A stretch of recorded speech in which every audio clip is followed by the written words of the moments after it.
म्हणणं मांडायला आवडतं तसं तर मलाही आवडतं, पण कुठे आणि किती बोलावं याचं भान जपणारा मी माणूस आहे. त्यामुळे सिनेमात जरी अतिशय महत्वाची भूमिका साकारत असलो तरी व्यासपीठावर उपस्थित सर्व कलाकारांमध्ये मी वयाने आणि अनुभवाने सगळ्यात लहान आहे याची मला जाणीव आहे. त्यामुळे त्या हिशोबानेच बोलतो.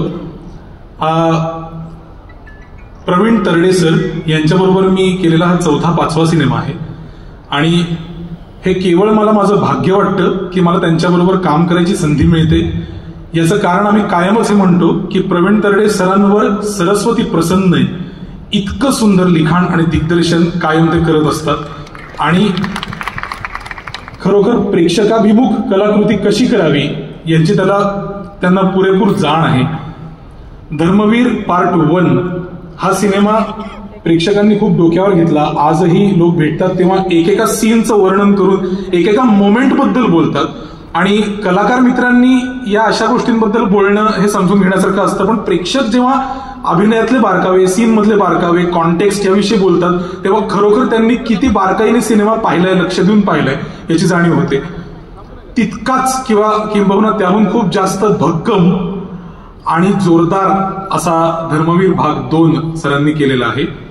आणि सर जसं म्हणतात की मोठी आणि महत्वाची कलाकृती ही अशी पटापट होत नाही.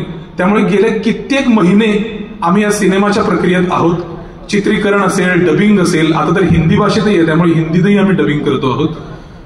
तर मला असं वाटतं की या सिनेमाच्या निमित्ताने चरित्रात्मक सिनेमांमध्ये ती जादू खूप अनुभवायला मिळते की आपण आयुष्यात फोटोज मध्ये पाहिलेली व्यक्ती किंवा समोरासमोर पाहिलेली व्यक्ती हे कुठला तरी नट साकारत असतो आणि आपण इथे जमलेले बहुतांश मंडळी हे कलाकार आहोत.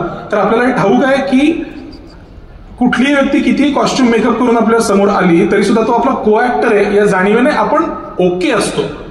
पण प्रसाद ओक जेव्हा पहिल्यांदा माझ्यासमोर पार्ट 1च्या वेळेला धर्मवीर दिघे साहेबांच्या वेशात मेकअप मध्ये आला तो क्षण मी कधी विसरू शकणार नाही. आजन्म लक्षात राहील तो माझ्या. कारण वरिष्ठ का होईना पण मित्र असून सुद्धा मी त्याच्याशी पुढचे कित्येक दिवस अतिशय आदबीनं आणि काही हात दूर राहून वागत होतो. इतकी ती जादू माझ्यावर अफेक्ट झालेली होती. तर मला असं वाटतं की प्रसाद दादाबरोबर काम करणं आणि सिनेमातल्या इतर अनेक नटांबरोबर काम करणं, यावेळेला तर नटांची फळी आणि वरिष्ठ नटांची फळी ही इतकी मोठी झाली आहे या सिनेमामध्ये की त्या सगळ्यांबरोबर काम करायला मिळणं हे खरोखर माझं भाग्य आहे. आणि हीच ती वेळ, हाच तो क्षण जेव्हा मी थांबावं. कारण येस, हँडिंग ओव्हर टू आपला मित्र अभिजित.